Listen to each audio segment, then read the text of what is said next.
Bonjour à tous, aujourd'hui une nouvelle vidéo sur un aspect que j'ai relevé sur bon nombre de personnes qui parlent sur le sujet de l'investissement et en particulier de l'investissement boursier et qui me dérange énormément. C'est des positions très tranchées, des certitudes sur un ensemble de types d'investissement et des conseils qui ne s'adaptent pas du tout à vous et qui sont en plus complètement faux, fallacieux. Et je vais prendre deux exemples qui sont donnés souvent dans le domaine, sur l'ensemble des réseaux sociaux. Tout simplement, une idée reçue sur les intérêts composés et les perspectives d'un placement en bourse, 100% en bourse, qui vous donnera à coup sûr sur le très long terme une certaine somme d'argent avec la magie des intérêts composés. Je m'explique. Il y a encore aujourd'hui énormément d'influenceurs sur les placements boursiers, si on peut les appeler comme ça, qui vont prendre une somme d'argent et qui vont appliquer un pourcentage de gain chaque année à cette somme d'argent, par exemple 10%. Souvent, vous allez les repérer, ils vont prendre l'indice Standard & Poor's 500, donc les 500 plus grandes capitalisations américaines. Ils vont ajouter un coefficient de 10% chaque année de gain. Donc, voilà, ils vont prendre une somme de, je vais faire des chiffres ronds, de 10 000 euros. Ils vont ajouter 10% chaque année. Et ces 10% vont se cumuler aux 10% de l'année antérieure. Donc vous connaissez le principe des intérêts composés. Et ils vont déduire la somme que vous allez avoir dans 15, 20, 30 ans. Alors quand on a ce niveau de raisonnement, ce niveau zéro de raisonnement, c'est le cas de le dire, il faut vraiment arrêter d'écouter ces sottises. Je vais rester poli. Pourquoi? N'oubliez pas, on est sur des placements boursiers. Il n'y a rien de garanti sur le moyen long terme. Donc, pourquoi ils prennent cette somme de 10%? C'est tout simplement parce que dans le passé, entre 1957 et aujourd'hui, je prends la date de 1957 puisque c'est l'année où le Standard Poor's, sous sa forme moderne, a été vraiment, on va dire entre guillemets, répertorié, même s'il existait antérieurement. Eh bien, l'historique du rendement est de 10%. Donc ils partent du principe que ce rendement passé va s'appliquer dans le futur. Alors moi j'ai envie de leur répondre, alors pourquoi vous ne faites pas le même raisonnement avec l'indice pays émergent? J'ai jamais vu quelqu'un qui faisait une vidéo en expliquant investissez tout sur les pays émergents qui font eux aussi plus que 10% depuis leur création. Donc leur création est plus récente, mais qui fait aussi une historique de 10%.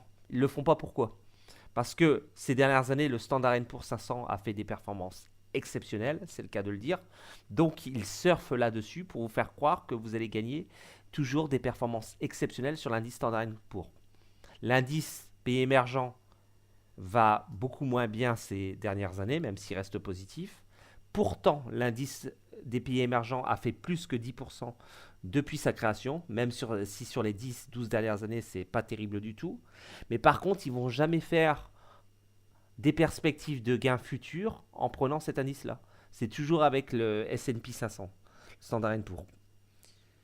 Alors là, c'est abuser de votre naïveté, puisqu'en fait, moi, je peux rétorquer tout simplement déjà, bon, le premier argument, c'est que pourquoi vous ne faites pas le même montage avec les pays émergents?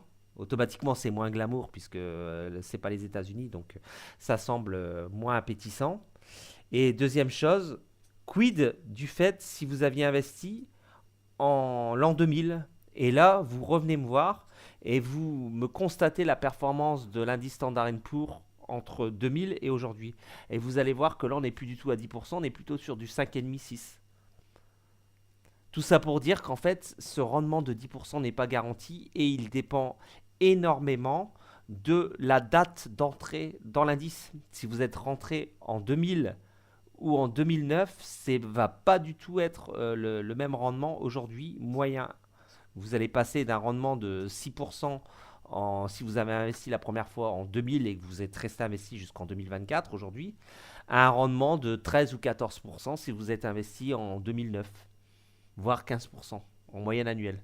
Donc ça ne veut rien dire ça. Donc déjà, les gens qui vous font des beaux graphiques avec des perspectives d'avenir sur vos gains futurs, puisque dans le passé ça fait telle performance, ça c'est à jeter, il n'y a rien à en tirer. Je suis un peu sec, mais il faut l'être parce que je vois trop d'ineptie sur l'ensemble des acteurs de ce marché de l'influence. Et le deuxième point que je vais aborder, alors celui-là, il est risible à un point. Je vais pas le nommer, mais bon, il y a un YouTuber français qui est très connu, qui a des dizaines de milliers d'abonnés, voire des centaines de milliers sur l'ensemble de ses chaînes, et qui a fait une vidéo, mais alors là, j'en ai pas cru mes yeux. Alors là, il a dit, n'investissez jamais en bourse sur des titres en direct. Investissez uniquement sur des ETF. Quand on a ce niveau de raisonnement, alors qu'on ne sait pas à quel public on s'adresse, à qui on a en face de soi, alors là, c'est le niveau zéro. Comment on peut dire que quelqu'un qui n'aurait pas une stratégie où il investirait sur des titres en direct, par exemple, je ne sais pas, Amazon, BlackRock, par exemple, pour des titres américains, aurait une stratégie perdante? Vous voulez qu'on compare la performance d'Apple depuis 2004, on va dire les 20 dernières années, et celle du Standard Poor's? Enfin, là, heureusement, j'ai vu que le niveau des gens montait sur les réseaux sociaux parce que cette personne-là s'est fait incendier dans les commentaires, quoi. Et il y a de quoi. C'est ridicule. Donc, le but de cette vidéo, c'est de vous faire comprendre qu'il n'y a pas des gourous qui vont vous dicter exactement ce que vous devez faire et que vous devez prendre ce qu'ils disent, excusez-moi l'expression, mais comme une parole d'évangile. C'est pas comme ça que ça se passe, quoi, en fait. Il faut toujours avoir un esprit critique, voir ce qu'ils vous proposent, et aussi émettre beaucoup de réserves. Et ce qui est incroyable, c'est que pour le dernier exemple que j'ai cité, la personne répondait aux commentaires. C'est-à-dire quand, malgré que des gens qui étaient quand même initiés à la bourse lui répondaient que c'était stupide ce qu'il racontait, que le fait d'investir uniquement sur des titres en direct, ça pouvait être une très bonne stratégie, ou alors faire un mix des deux, et ben lui, il n'en démordait pas. C'est-à-dire qu'il voulait garder le dernier mot. C'est-à-dire qu'en plus, ces gens-là n'ont aucune humilité, même quand ils se trompent. Donc maintenant, ce que je souhaiterais, je sais qu'il y a peu de monde qui m'écoute, mais le peu qui m'écoute, c'est d'être toujours sceptique quand un influenceur vous donne une solution prête à cuire, où tout est facile, où on fait des beaux graphiques futurs, où on vous montre les performances futures. Donc ce sont des médiums en fait. Ils arrivent à connaître l'évolution des cours des indices et les stratégies à adapter à coup sûr pour devenir multimillionnaire. Je voudrais bien voir leur portefeuille boursier. Je voudrais vraiment voir leur portefeuille boursier parce que s'ils me le dévoilent avec les résultats qu'ils prétendent avoir, j'ai plusieurs centaines de millions de dollars d'ici quelques années, j'en suis sûr. Enfin, vous voyez le ridicule de la chose. Et donc, à partir de maintenant, je vous demande de vraiment ne pas prendre, passez-moi l'expression, mais pour argent comptant, ce que vous disent ces influenceurs.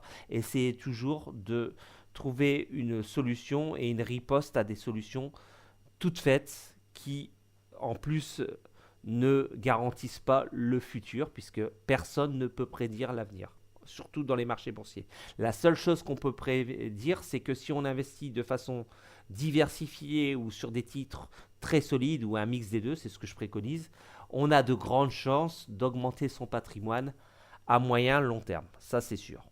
Et on limite le risque de perte. Voilà. Mais ça s'arrête là. Il n'y a aucune certitude de rendement constant dans le futur.